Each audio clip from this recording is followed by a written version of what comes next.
Alejandro López.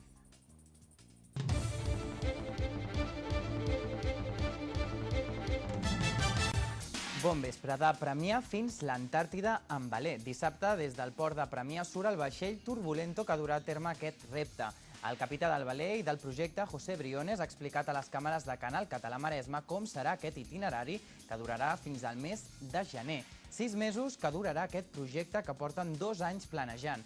Molt poques vegades a la història es duen a terme aquests reptes i dissabte el Turbulento, veler danès de 12 metres d'eslora, comença la seva aventura de creuar l'Atlàntic. El vaixell Turbulento inicia la seva singladura fins l'Antàrtida. El veler, capitanejat per José Briones, sortirà dissabte de Premià de Mar per fer una ruta fins l'Antàrtida. El viatge durarà fins al mes de gener. Havia sortit d'aquí de Premià, llavors arribarem a Barbate, Cádiz, estarem un dia per fer reposició d'aliments, dièsel, aigua, etc.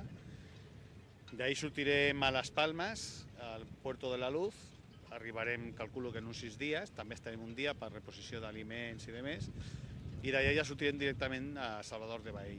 Ja tenim allí la marina, ja hem demanat puesto i tot, i suposo que arribarem entre el 20 i el 24 d'agost. En el projecte ha participat molta gent, ja que el viatge té una gran dificultat de preparació. Per a la preparació del vaixell i del viatge s'han invertit moltes hores i també diners, com ens explica José Briones. En el projecte, el que és en el viatge, anirem 4 persones. 2 anirem d'aquí a Brasil i 2 embarcaran a Argentina, d'Argentina a l'Antàrtida. 2 naveguen, una és la meva parella, un altre és un company amb el que vaig fer l'Atlàntic en el 2005 i un altre és un company d'aquí de Premià que també és un navegant solitari, s'ha fet tot el Mediterrani en solitari. Els 4 tenim experiència en navegació. Fernando, que és el que s'espera en Argentina, s'ha fet ara l'Atlàntic en solitari, s'està esperant allà. El Toni s'ha fet tot el Mediterrani en solitari, que està aquí. Martina col·labora està en moltes regates. I jo he fet també alguna cosa. Molt bé, moltes gràcies. En diners moltíssims, la ruïna. I en hores també la tira. Porto quasi 2 anys en el barco, quasi tots els caps de setmana aquí sentat fent, rehabilitant-lo tot.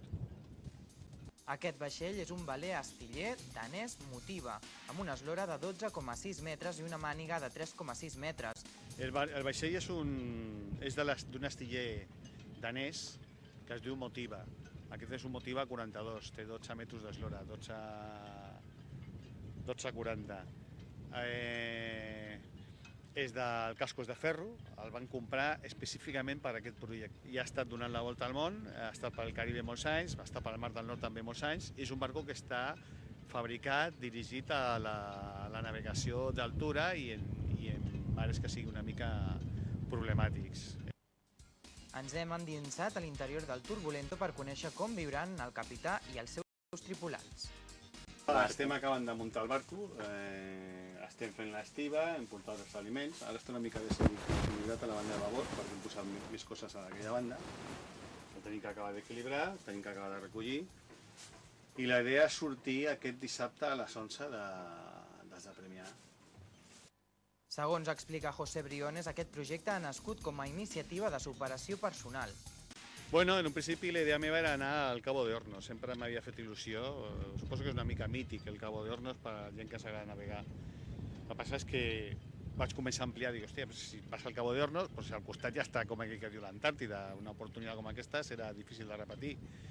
Després vaig lligar una informació que vaig rebre sobre el buque de San Telmo, el naviu San Telmo, que en 1819 es va enfonsar, vaig veure la història, vaig veure el que representava i a partir d'aquí es va desenvolupar un projecte.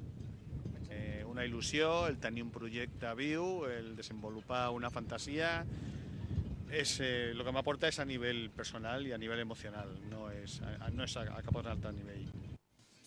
Ja serà el segon vaixell que deixa Premià de Mar per endinsar-se a creuar l'Atlàntic, però no només això, sinó que té la finalitat de conèixer el món.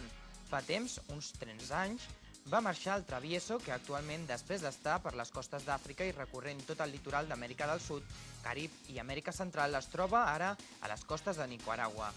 Aquest repte, que creurà l'Atlàntic i arribarà a l'Antàrtida el mes de novembre, quedarà plasmat en un llibre i també en un documental.